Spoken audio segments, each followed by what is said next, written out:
The bullet had torn clean through Samuel Quinn's shoulder, and he barely made it to the little cabin on the outskirts of Circleville, Utah, before collapsing against the wooden door with a sound that brought Nurse Nora Adams rushing from her medical supplies cabinet. She caught him before he hit the ground, though he outweighed her by a good 70 pounds of lean muscle and trail dust. His hat tumbled off, revealing dark hair matted with sweat, and his gray eyes struggled to focus on her face as she dragged him inside with strength born of necessity rather than size. The year was 1878, and out here on the Utah frontier, a woman learned quickly how to handle emergencies alone or watch people die. Gunshot, he managed through gritted teeth, his hand pressed against his left shoulder where blood seeped between his fingers, staining his tan shirt a deep crimson. "I can see that," Nora said, her voice steady despite the way her heart hammered. She had been a frontier nurse for 3 years now, ever since she turned 20 and decided that Boston society held nothing for her but suffocating parlors and men who wanted decorative wives. Out here, she saved lives. "Can you make it to the examination table?" he nodded, stumbling forward with her support. He was tall, well over 6 feet, and moved with the controlled grace of someone used to physical labor despite his injury. When they reached the sturdy wooden table she used for treating patients, he hauled himself up with his good arm, jaw clenched against the obvious pain. "Who shot you?" she asked, already cutting away his shirt with practiced efficiency. The cabin was warm from the wood stove, and afternoon light streamed through the windows she kept scrupulously clean. Everything in her clinic had its place, from the surgical instruments boiled and waiting in clean cloth to the medicinal herbs hanging to dry from the ceiling beams. "Does it matter?" His voice held a trace of dark humor. "Disagreement over cards. Other fellow thought I was cheating. I was not." "Was he a good shot?" She examined the wound carefully. The bullet had gone through the fleshy part of his shoulder, missing the bone and major blood vessels by what looked like sheer luck.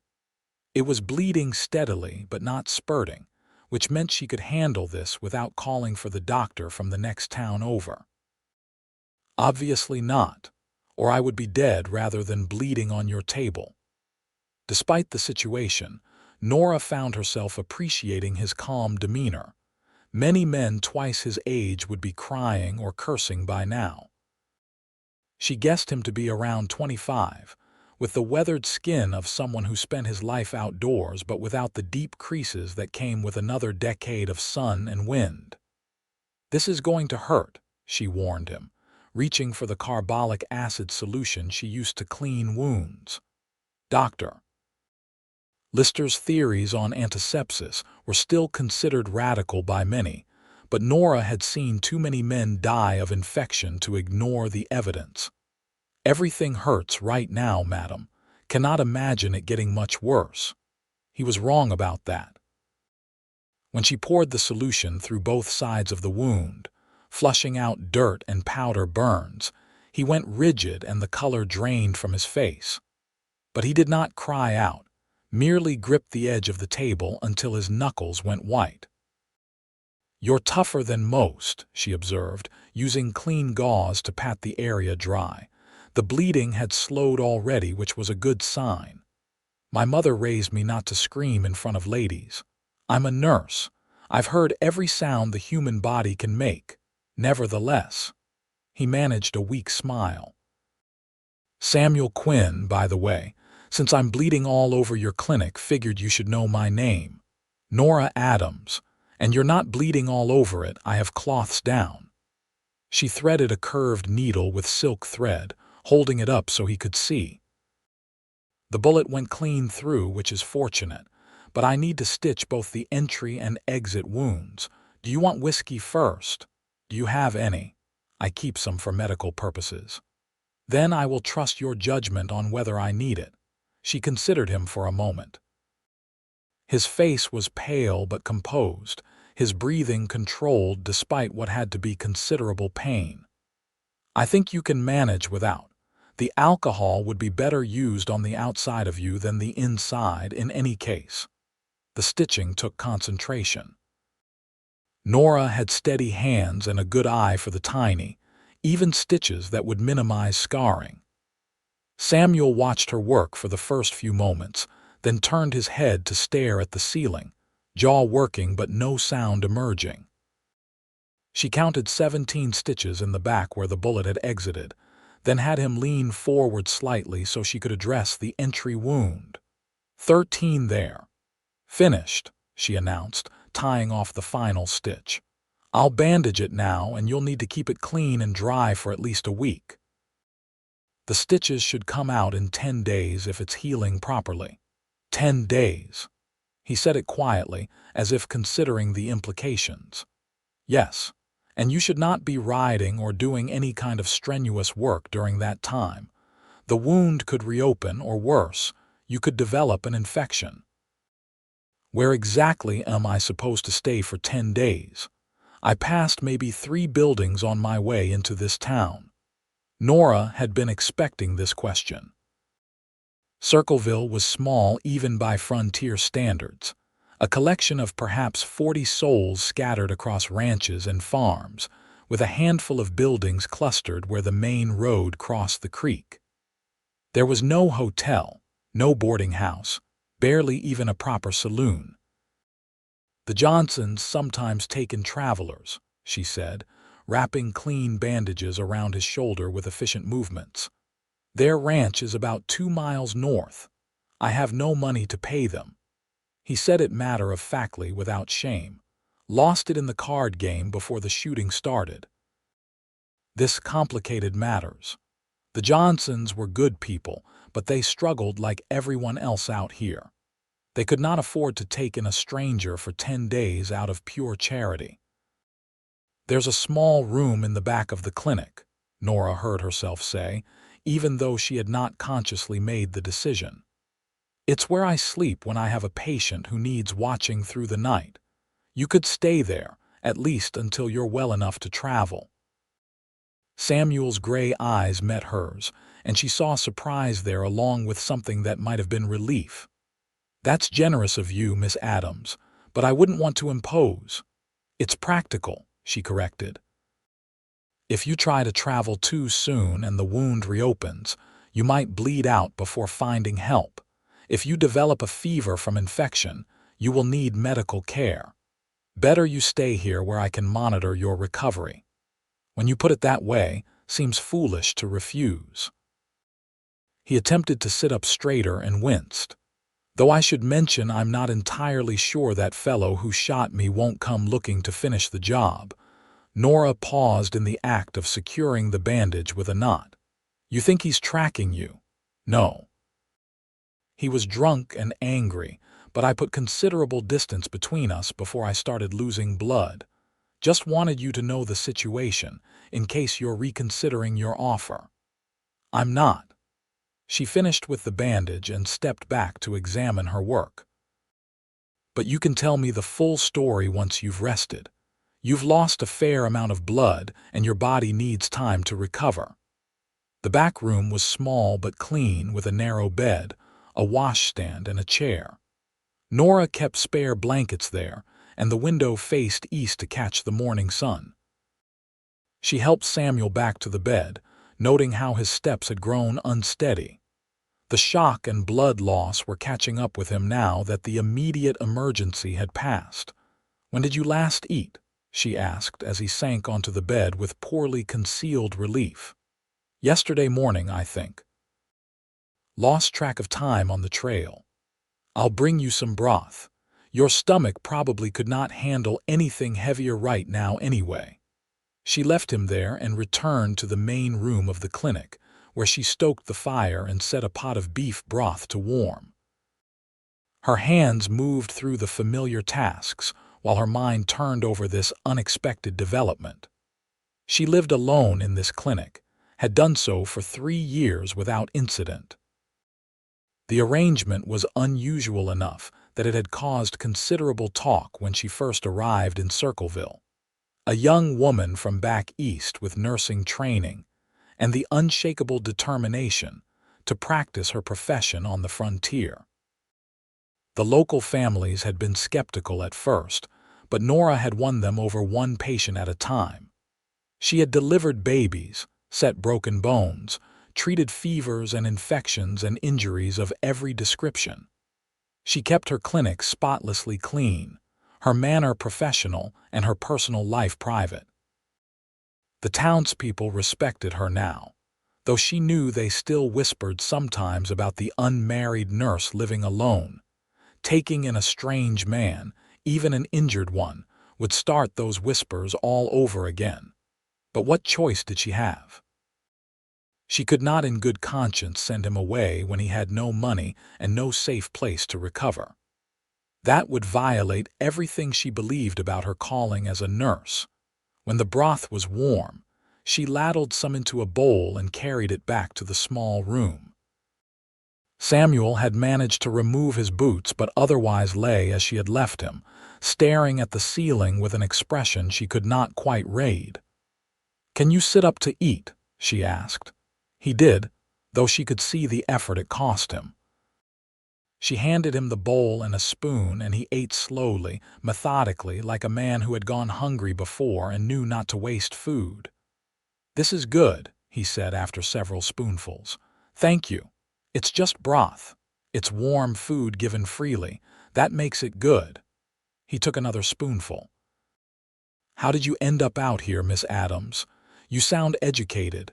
"Eastern, Boston," she confirmed. "And I came out here because there was work that needed doing. The frontier has plenty of cowboys and prospectors and ranchers, but not nearly enough medical care.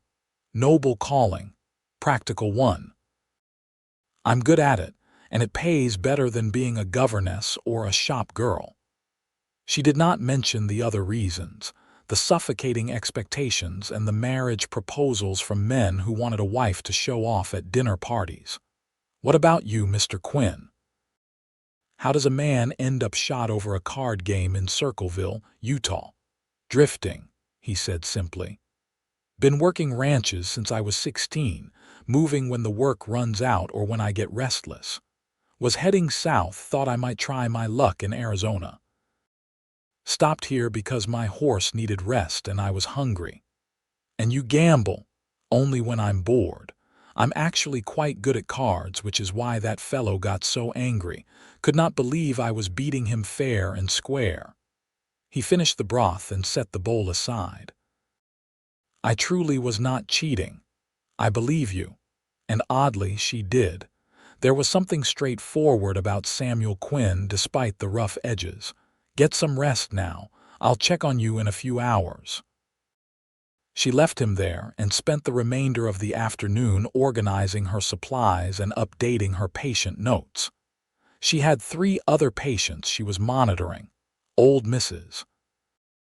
Henderson with her rheumatism, young Tommy Wright recovering from a broken arm, and Mr. Chen at the general store who was managing his diabetes with careful diet.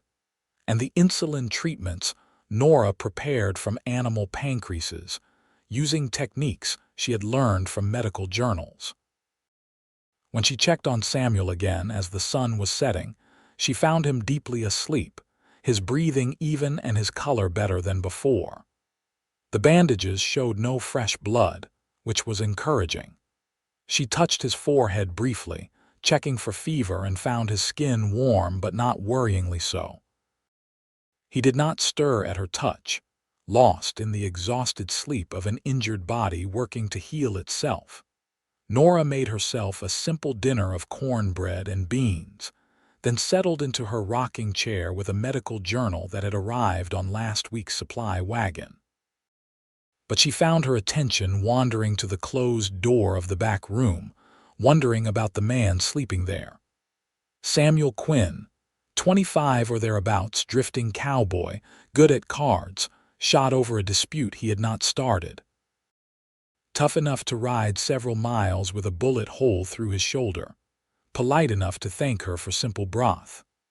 Honest enough to warn her he might bring trouble, she shook her head at her own thoughts. He was a patient, nothing more. In 10 days he would be healed enough to travel, and he would drift on to wherever drifting cowboys went. She would likely never see him again. That was how it should be.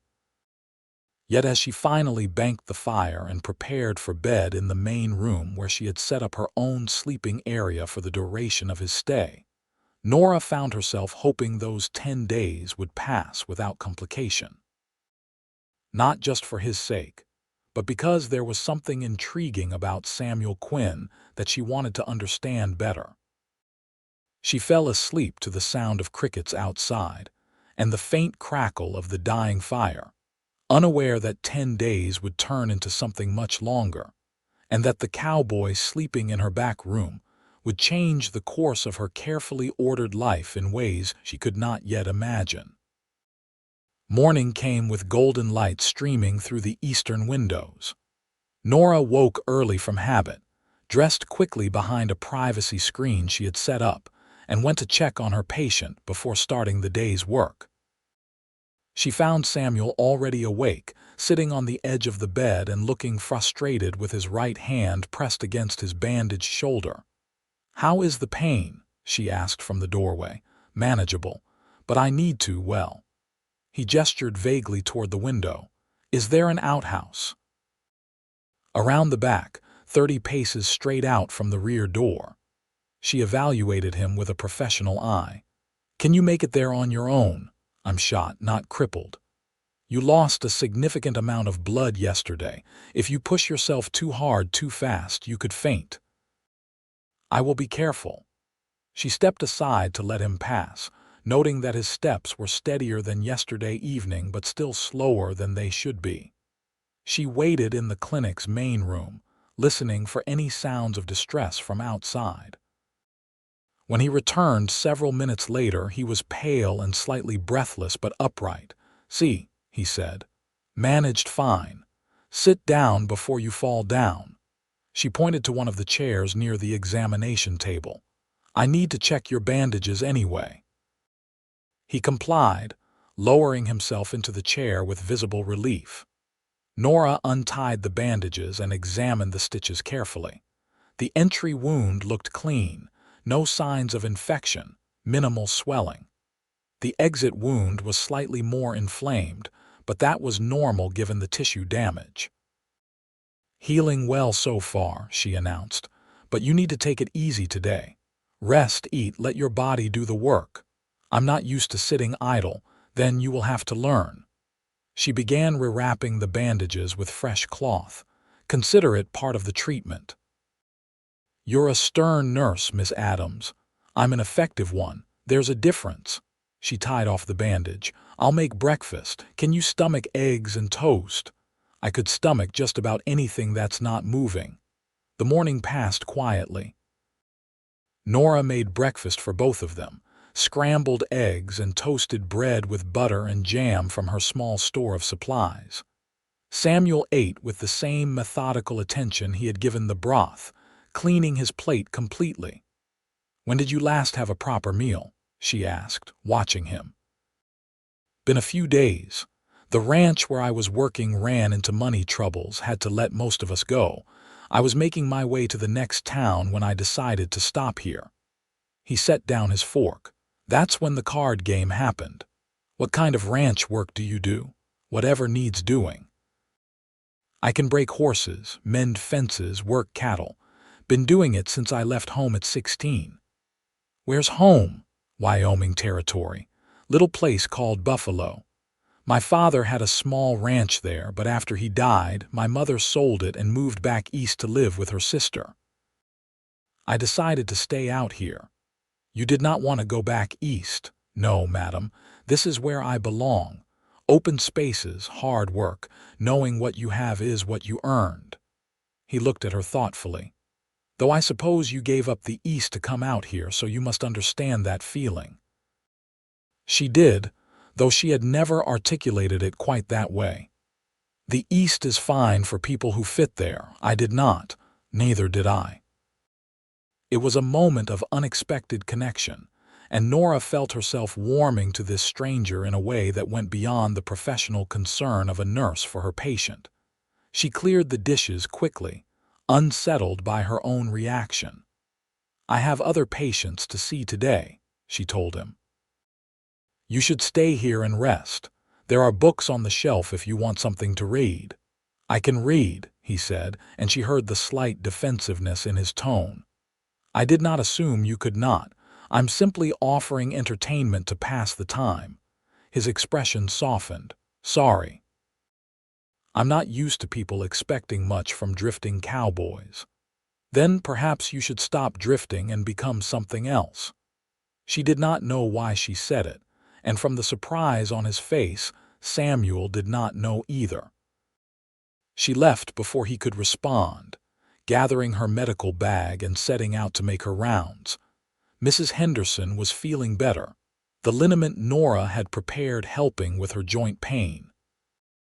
Tommy Wright's arm was healing perfectly, the boy already chafing at the restrictions that came with a splint. Mr. Chen's sugar levels were stable, his careful adherence to diet and treatment keeping the worst of his condition at bay. It was late afternoon when Nora returned to the clinic, arms full of fresh vegetables from Mrs. Henderson's garden, payment for the medical care. She found Samuel in the rocking chair by the window, one of her medical journals open on his lap. "Find something interesting?" she asked, setting the vegetables on her work table. "Article about new techniques for treating gangrene. Fascinating stuff, though some of the descriptions are not for the faint of heart." "You read medical journals for entertainment. You said there were books on the shelf." "Did not specify what kind." He closed the journal carefully. "Besides, I figure if I'm going to be here for 10 days, might as well learn something useful. Can you understand it? The terminology can be complex, mostly. Context helps with the words I do not know." He set the journal aside. "I'm not educated formal-like, but I taught myself to read well enough. Books are good company on long trail rides." Nora found herself revising her assumptions about Samuel Quinn yet again. He was not just a drifting cowboy with a talent for cards. There was intelligence there, curiosity, a mind that wanted to learn despite the lack of formal education. "I'm making vegetable soup for dinner," she said. "Are you hungry, always?" She set about preparing the meal, aware of his eyes on her as she worked. It should have made her uncomfortable, having a man watching her in the domestic space of her clinic. Instead, she found it oddly companionable, like having a friend visit rather than a patient to manage. "Tell me about nursing," he said after a while. "How did you learn?" "My mother was interested in medical care, though of course she could not pursue it professionally. She taught me what she knew, and when I was 18, I convinced a local doctor to let me train under him. I worked as his assistant for 2 years, learning everything he would teach me." She began chopping carrots with practiced efficiency. "When I heard about the need for medical care in the frontier territories, I knew that was what I wanted to do." "Your family approved?" "No. They thought I was throwing my life away, that I would end up alone and poor in some God-forsaken wilderness." She smiled without humor. "They may have been right about the alone part, but I'm not poor and this is not God-forsaken, just different." "Do you miss them?" "Sometimes. Mostly I miss my mother. We write letters, though it takes weeks for them to reach each other." She added the carrots to the pot. "What about you? Do you miss your family?" "My mother, yes. We write occasionally, but she has a new life now. Does not need me complicating it with stories of bar fights and bullet wounds." "Are bar fights and bullet wounds common occurrences for you?" "No, though I suppose one time is enough to establish a pattern." He shifted in the chair, wincing slightly. "Truth is, most days are just work and sleep and moving on. Not much excitement, but not much trouble either." "Sounds lonely." "It is. But I never found a place that felt like home enough to make me want to stay." The soup simmered as the sun set, filling the clinic with rich smells. Nora set the table for two, lighting an oil lamp against the gathering darkness. They ate together in comfortable silence, and afterward, Samuel insisted on helping clear the dishes despite his injury. "I can manage," Nora protested. "So can I." "You're letting me stay here for free. Least I can do is help with the cleaning." They stood side by side at the wash basin, Nora washing while Samuel dried with his good hand. It felt strangely intimate, this simple domestic task, and Nora was acutely aware of his presence beside her. He was tall enough that she had to look up to meet his eyes, and there was something steady about him that she found appealing. "Miss Adams," he said quietly, "I want you to know I appreciate what you are doing for me. Most people would not take in a stranger the way you have. I'm a nurse. It's my calling. Maybe, but you are also kind, and that is not the same thing as professional duty." She did not know how to respond to that, so she focused on the dishes until they were finished. Then she checked his bandages one more time, confirmed that he still had no fever, and sent him to bed with instructions to call out if he needed anything during the night. She lay awake in her makeshift bed in the main room, listening to the sounds of the night. An owl called from somewhere nearby. The wind moved through the sagebrush, and from the back room came the quiet sound of Samuel's breathing, steady and even in sleep. 3 days passed in similar fashion. Samuel grew stronger each day, the healthy color returning to his face. He continued to help around the clinic when Nora would let him, washing dishes, sweeping floors, organizing supplies under her direction. He read her medical journals and asked intelligent questions about treatments and techniques. And they talked, long conversations over meals and in the evenings, about everything and nothing. Nora learned that Samuel had a dry sense of humor and a thoughtful way of looking at the world. He learned that she played piano when she could find one, that she missed the ocean from her childhood summers on the Massachusetts coast, and that she had a weakness for peppermint candy, which she ordered specially from a supplier in Salt Lake City. On the 4th day, a rider came looking for medical help. A man at one of the outlying ranches had been kicked by a horse and needed attention. Nora gathered her supplies quickly. "How long will you be gone?" Samuel asked. "Hard to say. Depends on the severity of the injury. Could be a few hours, could be longer. Will you be safe?" The concern in his voice surprised her. "I've made this kind of trip dozens of times. The Petersons are good people. Still, it's a long ride for a woman alone. This is my job, Mr. Quinn. I cannot only treat patients who happen to be close by." "I know, just be careful." She promised she would, oddly touched by his worry. The ride to the Peterson ranch took an hour over rough terrain. The injured man, Jack Peterson's eldest son, had indeed been kicked by a horse, resulting in 2 broken ribs and significant bruising. Nora bound his ribs, gave him laudanum for the pain, and instructed the family on care and warning signs of internal bleeding. It was dark by the time she returned to the clinic. She found Samuel pacing the main room, his face tight with concern that eased immediately when she walked through the door. "You're back," he said, and the relief in his voice was unmistakable. "I told you I would be. It's full dark. I was worried something happened. The injury was more serious than I expected. It took time to treat properly." She set down her medical bag, suddenly exhausted. "But I'm back now and I'm fine. Have you eaten?" "No, sit down, I made stew." At her surprised look, he added, "You had everything ready in the pot. I just had to keep the fire going and stir occasionally. Figured you would be hungry when you got back."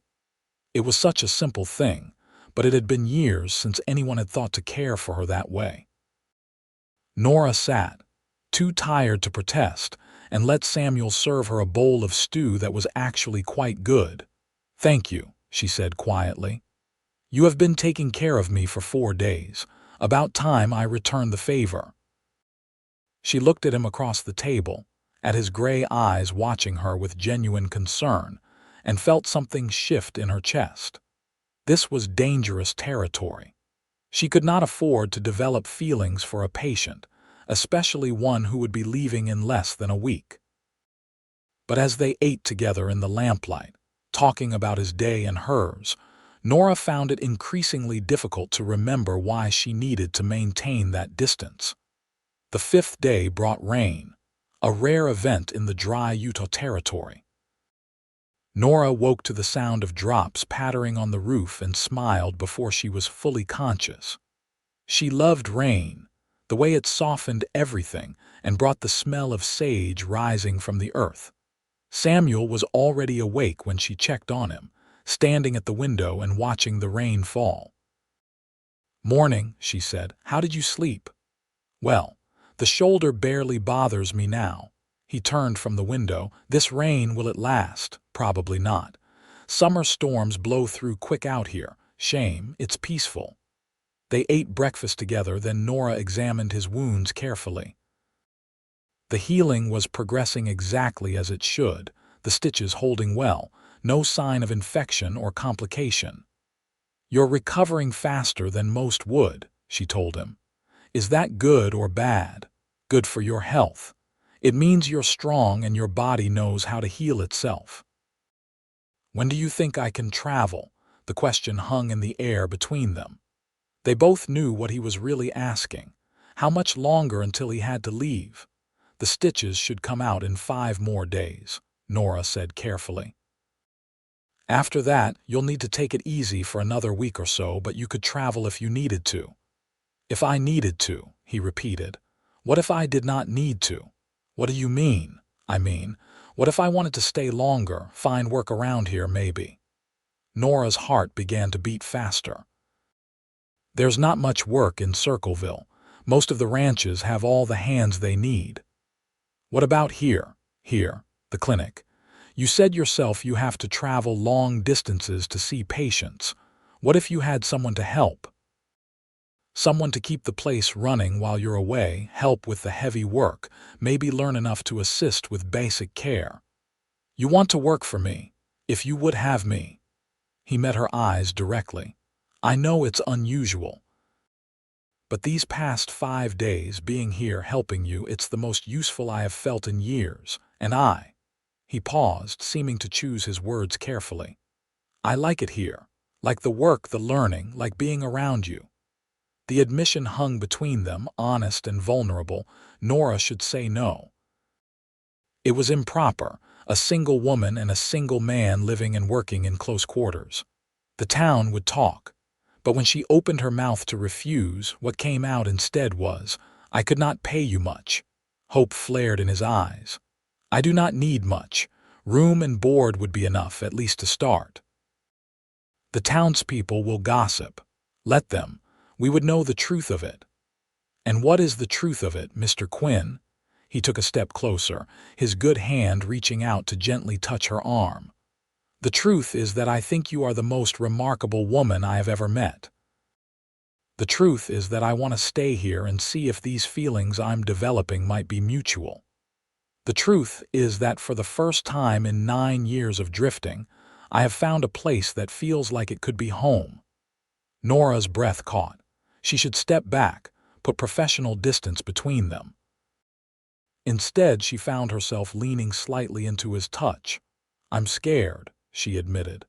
"I built this life for myself, this independence. I'm scared of changing it. I'm not asking you to change anything. I'm asking to be part of it if you will have me." She looked up at him, at the earnest hope in his face, and made a decision that terrified and thrilled her in equal measure. "Stay," she said. "Work here, learn, see how it goes. But Samuel, if this does not work out, then I will leave, no hard feelings. But I think it will work out, Nora. I truly do." It was the first time he had used her given name, and the sound of it on his lips sent warmth flooding through her. She smiled, and his answering smile was like sunrise. The rain continued to fall, soft and steady, as they stood together in the clinic that was becoming something more than either of them had expected. A place where a drifting cowboy might find home, and where a solitary nurse might discover she did not want to be alone anymore. Over the following days, they settled into a new pattern. Samuel's official status shifted from patient to assistant, though Nora still checked his wound daily and reminded him not to overexert himself. He threw himself into learning with the same intensity he brought to everything else, asking questions, reading her medical texts, practicing bandaging techniques on rolled cloth, until he could wrap a wound nearly as neatly as she could. The rain gave way to clear skies, and news spread through Circleville that the nurse had taken on a helper. The reaction was mixed. Some of the older women in town pursed their lips and made pointed comments about propriety. Others, particularly those with medical experience with Nora, were more accepting. "About time you had help," Mrs. Henderson declared when Nora came to check on her rheumatism. "You work yourself to the bone, girl, and that young man seems respectful enough." Mr. Chen at the general store was more cautious. "People will talk," he warned. "You have built a good reputation here. Do not let it be damaged."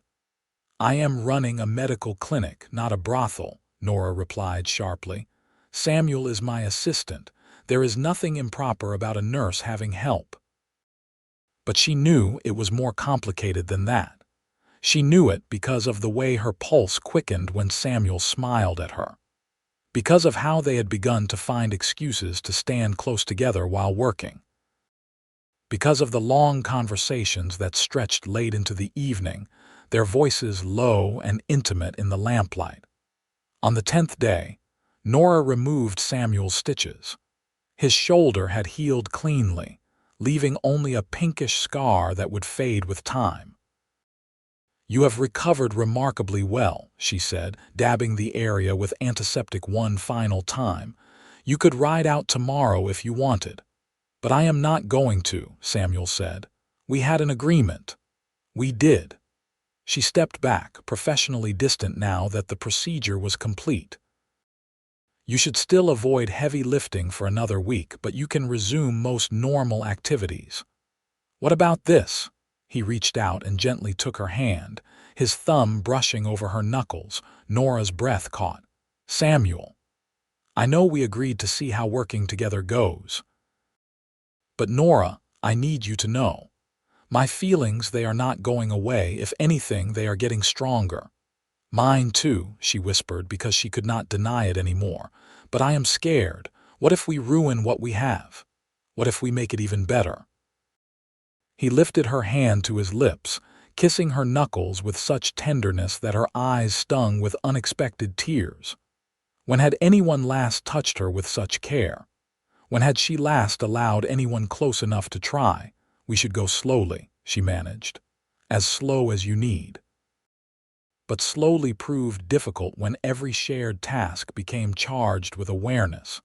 When washing dishes together meant their shoulders brushing, sending electricity through her body. When studying medical texts meant sitting side by side, close enough to share breath. When saying goodnight meant lingering in doorways, neither wanting to part.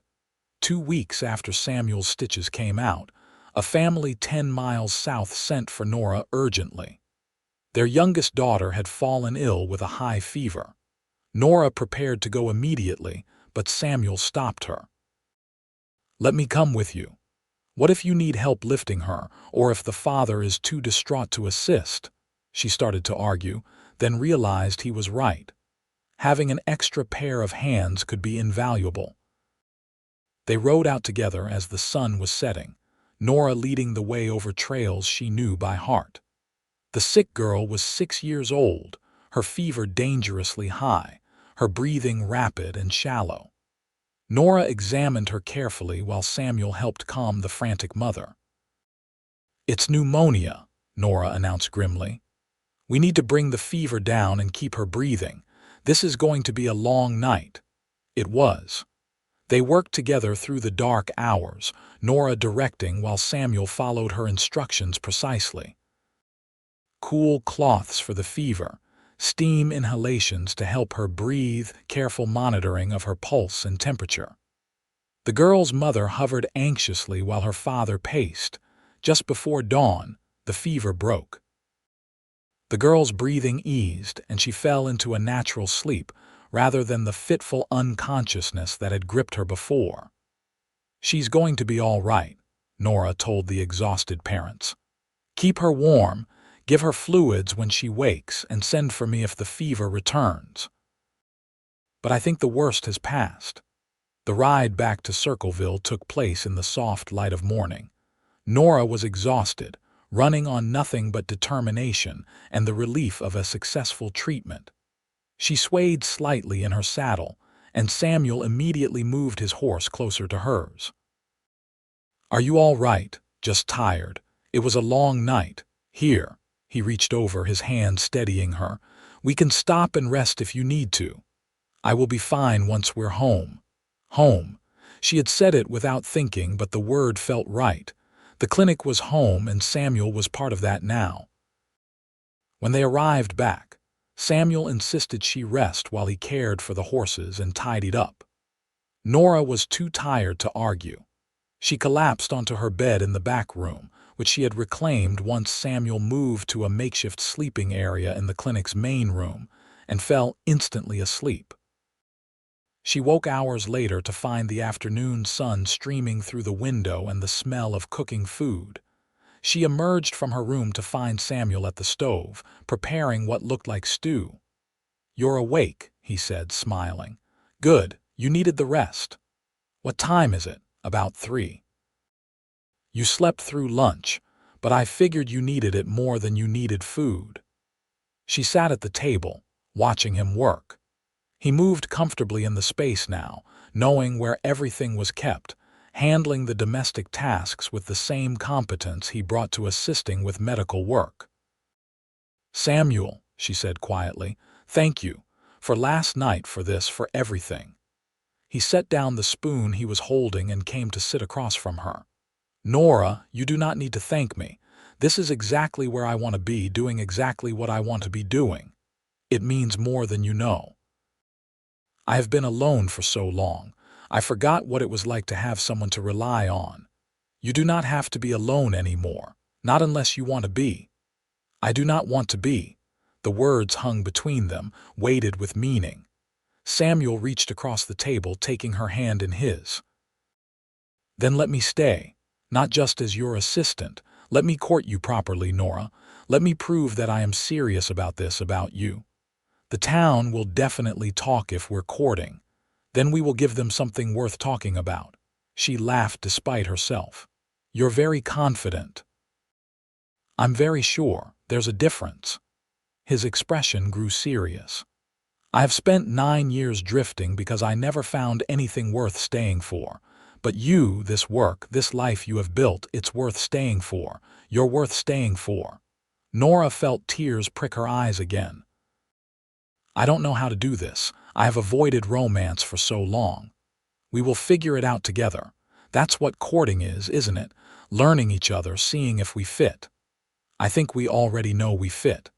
Then we will court anyway because you deserve to be wooed properly. And because I want everyone in this town to know that I am serious about my intentions toward you." His intentions. The old-fashioned phrase made her smile. "All right then. Court me, Samuel Quinn, but I am warning you, I am set in my ways and not easy to live with.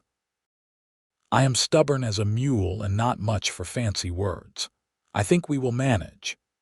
They sealed the agreement with their hands clasped across the table, and when Samuel leaned forward to kiss her forehead gently, Nora closed her eyes and let herself feel the happiness flooding through her. The courting, when it began in earnest, was unlike anything Nora had experienced back east. There were no fancy dinner parties or theater outings, no elaborate bouquets or perfumed notes. Instead, Samuel courted her with his presence and his partnership. He brought her wildflowers from the hills, simple blooms of Indian paintbrush and lupine that he arranged in a jar on her work table. He insisted on accompanying her on long rides to distant patients, his presence making the lonely trails feel less isolating.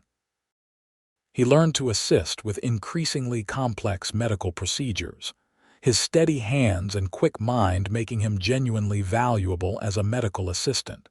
And he talked to her.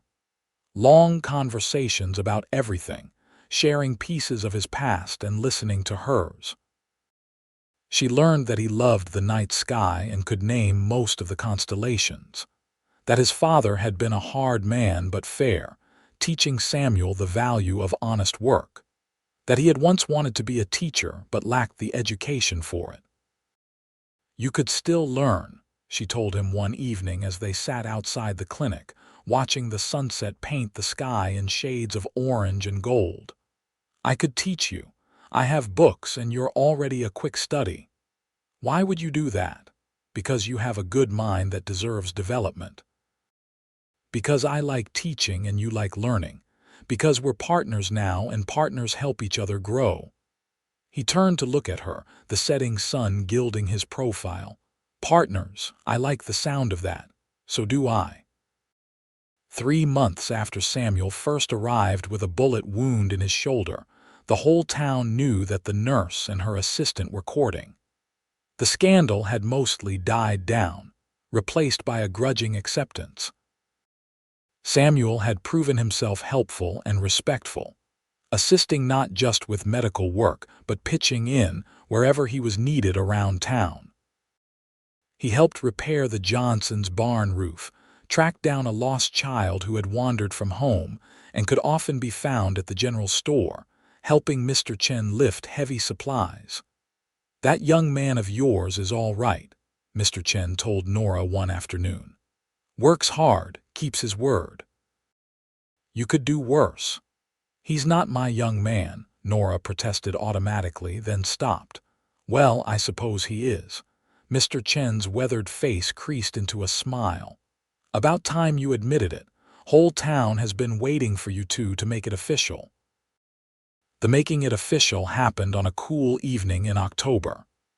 Samuel had been with Nora for 5 months, and they had fallen into a rhythm that felt as natural as breathing. They worked together, ate together, spent their evenings in comfortable companionship. But they had been careful, maintaining separate sleeping areas and keeping their physical affection limited to held hands and chaste kisses. That evening, Samuel asked Nora to take a walk with him. They climbed the hill behind the clinic, where the view opened up to show the whole valley spread below them, the town lights just beginning to twinkle in the gathering dusk. "I need to tell you something," Samuel said, taking both her hands in his. "These past months with you have been the happiest of my life. Every morning I wake up grateful that a bullet wound brought me to your door. And I know we have been taking things slow, being careful, but Nora, I do not want to be careful anymore." Her heart began to pound. "What do you want?" "I want to marry you. I want to be your husband, not just your assistant. I want to wake up beside you every morning and fall asleep next to you every night.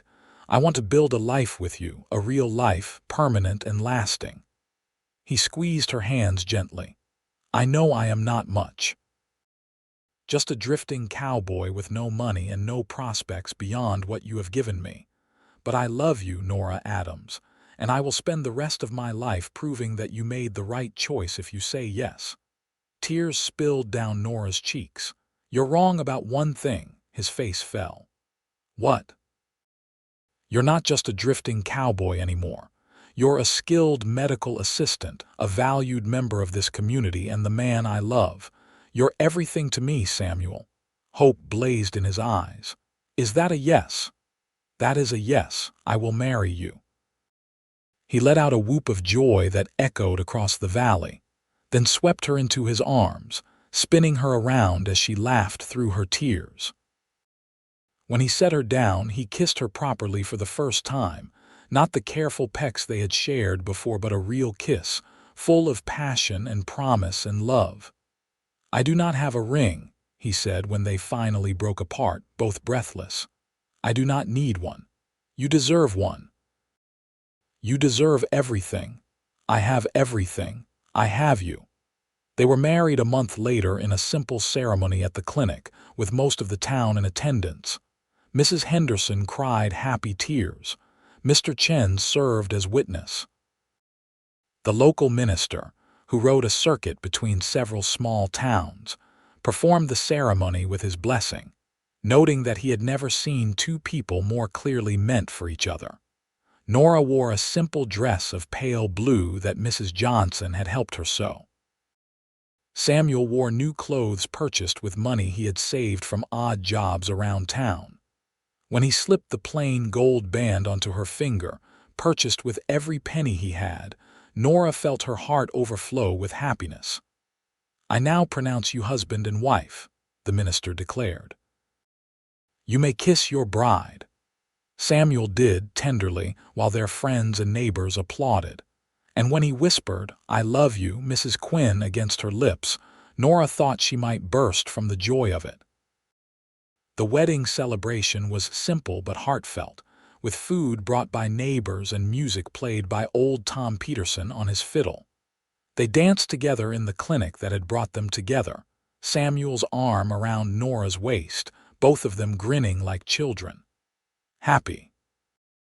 he asked as they swayed to the music. "Happier than I knew I could be." "Good. That's how I want you to feel every day for the rest of our lives."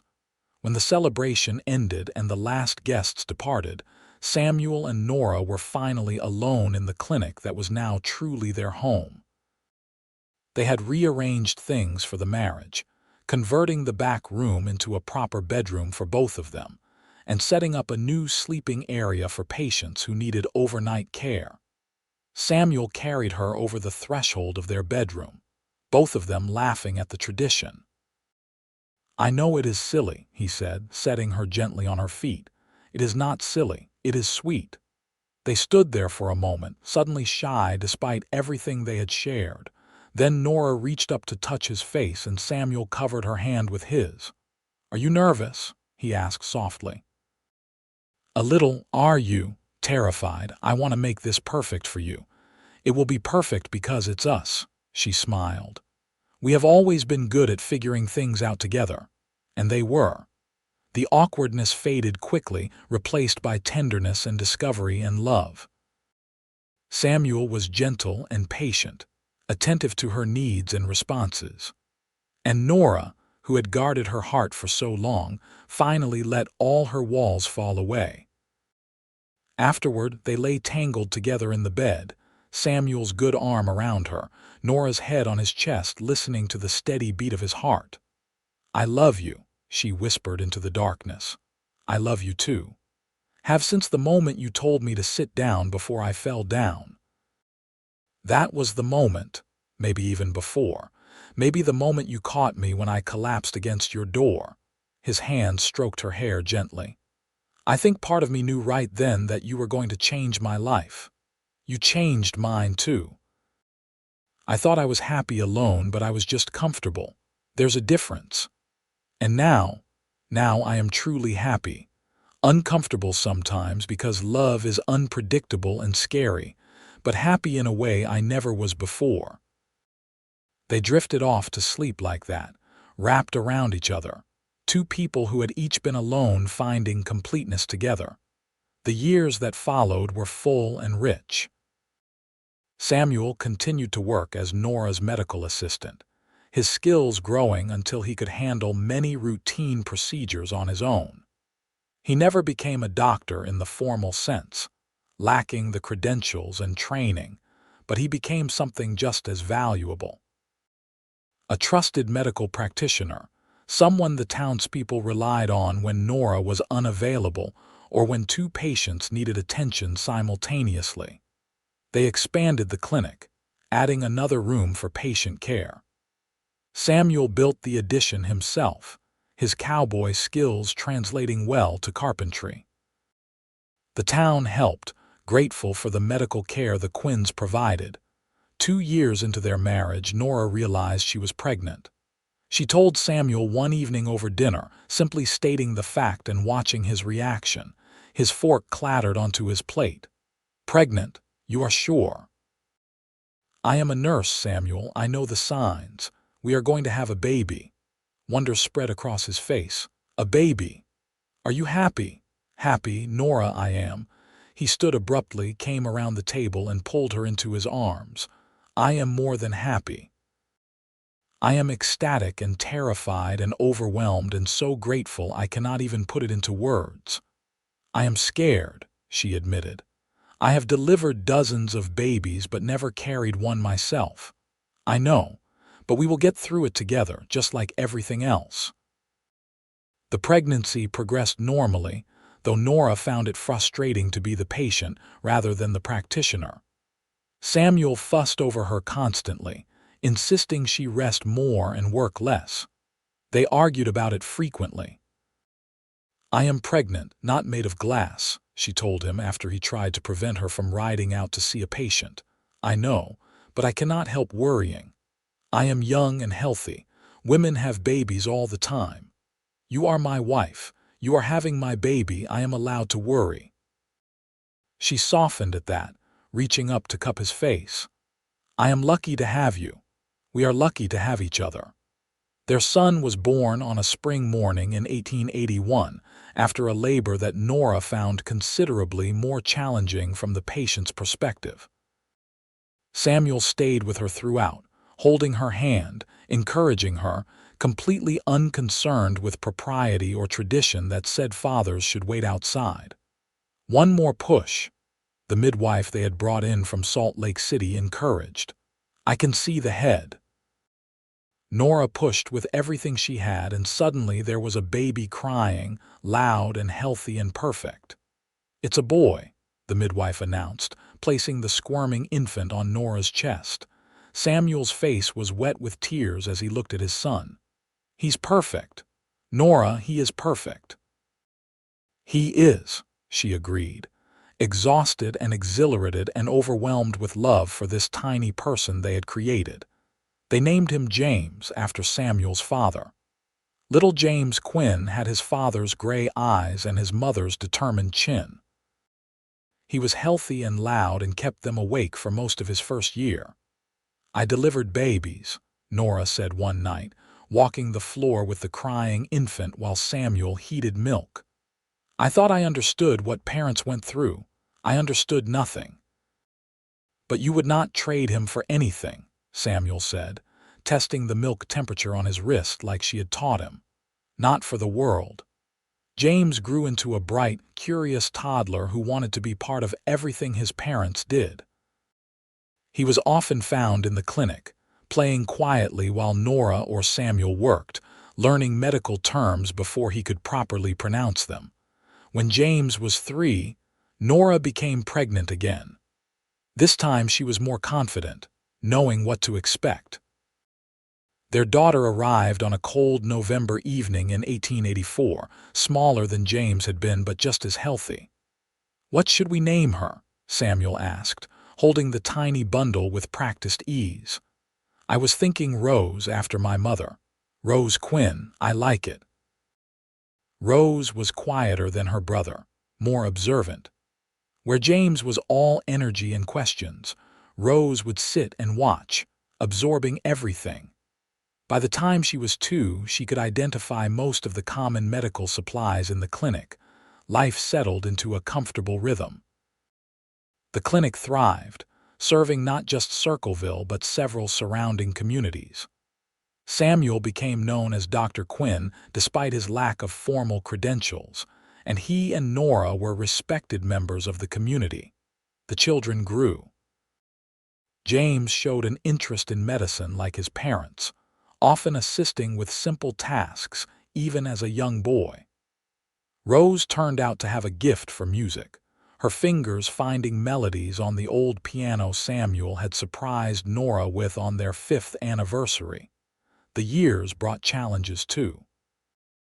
There were patients they could not save, illnesses that defeated their best efforts. There were droughts that made life hard for everyone. There were times when money was tight and the future uncertain, but through it all, Samuel and Nora faced everything together. The drifting cowboy who had stumbled to her door with a bullet wound had found his home. The solitary nurse who thought she needed no one had discovered the joy of partnership. And together, they had built something lasting. 20 years after their wedding, Nora and Samuel sat on the porch of their expanded home, watching the sunset. James was away at medical school in Salt Lake City, fulfilling his dream of becoming a real doctor. Rose was inside practicing piano, the notes drifting through the open window. "Do you ever regret it?" Nora asked, her hand in Samuel's. "Giving up the drifting life? Not for a single moment. This is the life I was meant to have. I just had to get shot to find it. I should have charged you more for my services." He laughed, the sound as familiar and beloved as her own heartbeat. "You charged me everything. My freedom, my wandering heart, my solitary ways. And in return, you gave me everything that matters. A home, a family, a purpose, and a love deeper than I knew existed." She leaned against his shoulder, feeling the solidity of him, the permanence. "I am glad you took so long to recover." "What do you mean?" "From the bullet wound. I am glad you stayed longer than you needed to." Samuel pulled back to look at her, his gray eyes warm. "Nora Quinn, I have a confession to make." "Oh." "I was healed enough to leave after a week, maybe less." She stared at him. "What?" "The wound was not that serious and you were a very good nurse. But he smiled sheepishly. "I may have exaggerated my symptoms somewhat. Stayed very still when I should have been showing improvement. Generally gave the impression I was recovering more slowly than I actually was." "Samuel Quinn, you faked being injured." "Not faked. Exaggerated. There is a difference." He caught her hands as she tried to pull away, laughing. "I could not leave, Nora. I knew from the first few days that there was something special happening. I just needed time to prove it to you." She wanted to be angry, but she was laughing too. "You are terrible. I am devoted. There is a difference. And if I had discovered your deception, then I would have left and regretted it for the rest of my life. But you did not discover it, and look how well things turned out." Nora shook her head, but she was smiling. 20 years. You kept that secret for 20 years. I figured enough time had passed that you could not be too angry. I should make you sleep in the barn. But you will not, because you love me. I do love you, even though you are a liar and a fake patient. And you are the most wonderful thing that ever happened to me." He kissed her gently. "Thank you for catching me when I fell against your door. Thank you for tending my wounds and putting up with my tricks and loving me despite everything. Thank you for getting shot and stumbling to my clinic and being stubborn enough to stay." They sat together as the sun sank below the horizon, painting the sky in brilliant colors. Inside, Rose's piano playing continued, a sweet melody that spoke of home and peace and love. Somewhere in Salt Lake City, their son studied medicine so he could return and help his parents serve the community. And on the porch, two people who had found each other against all odds held hands and watched the day end, secure in the knowledge that they had built something lasting. The years continued to pass gently. James returned from medical school in 1891, a fully qualified doctor eager to work alongside his parents. The clinic expanded again to accommodate 3 medical practitioners, becoming a true hospital that served communities from miles around. Rose met a young teacher who came to Circleville to start a school, a gentle man named Thomas Hart who loved her music and her quiet strength. They married when she was 22, and she continued to live nearby, her piano playing a frequent soundtrack to life at the Quinn household. Samuel's hair went silver at the temples, then fully gray. Nora found laugh lines around her eyes and discovered she did not mind them. They were marks of a life well lived, full of joy, On their 30th wedding anniversary, the whole town threw them a celebration. The barn at the Johnson Ranch was decorated with ribbons and flowers, tables groaning under the weight of food brought by grateful patients and their families. "Speech," someone called, and Samuel reluctantly stood, pulling Nora up beside him. "I am not much for speeches," he began, and the crowd laughed because this was well known. "But I want to say this. 30 years ago I was nobody, a drifting cowboy with no home and no purpose. Then I got shot, which seemed like terrible luck at the time." More laughter. "But that bullet brought me to Nora's door, and she—" He looked down at his wife, love shining in his eyes. "She saved my life in more ways than just patching up a wound. She gave me a home, a family, a reason to be. Everything good in my life comes from the day she caught me before I hit the ground." Nora's eyes were wet. "Should I give a speech too?" "Please do," someone called. She cleared her throat. "Samuel says I saved his life, but the truth is we saved each other. I was alone by choice, thinking I did not need anyone. He showed me I was wrong. We built this life together, this clinic, this family, and I would not change a single moment of it." The applause was thunderous. James stood to toast his parents, speaking of the example they set. Rose played a song she had composed especially for the occasion, and Samuel and Nora danced together as they had on their wedding day, older and grayer but no less in love. 30 years, Nora murmured against his shoulder. "How did we get so lucky?" "Skill and determination," Samuel replied. "Plus a well-placed bullet and my willingness to pretend I was more injured than I was." She laughed, the sound rich and full of joy. "I will never let you forget that. I would not want you to." 5 years later, James brought home a wife, a smart young woman named Catherine who had trained as a nurse in Salt Lake City. She and Nora became fast friends, working together in the clinic. And when the next generation of Quinns began to arrive, little ones who ran through the clinic playing doctor with their toy medical bags, Nora and Samuel became grandparents with all the joy that role entailed. They slowed down as the years passed. Samuel let James handle more of the physical work, though he still consulted on difficult cases. Nora trained Catherine to take over the more demanding aspects of nursing, though she remained actively involved. But they were always together, still holding hands when they walked, still sitting close in the evenings, reading or talking or simply being. Still very much in love. On a warm summer evening in 1908, Samuel and Nora sat on their porch as they had done countless times before. They were both in their 70s now, their children grown and settled, their grandchildren filling the world with noise and energy. "You remember the day we met?" Nora asked. "Every detail. You were wearing a gray dress with a white apron. Your hair was coming loose from its pins. And you caught me before I fell, even though I was much heavier than you. You remember what I was wearing. I remember everything about that day. It was the day my real life began." Nora squeezed his hand. "Mine too." They sat in comfortable silence, watching the sun paint the sky in shades of orange and gold, the same colors they had watched 38 years ago when Samuel proposed. The clinic stood solid and strong, still serving the community. Their family thrived.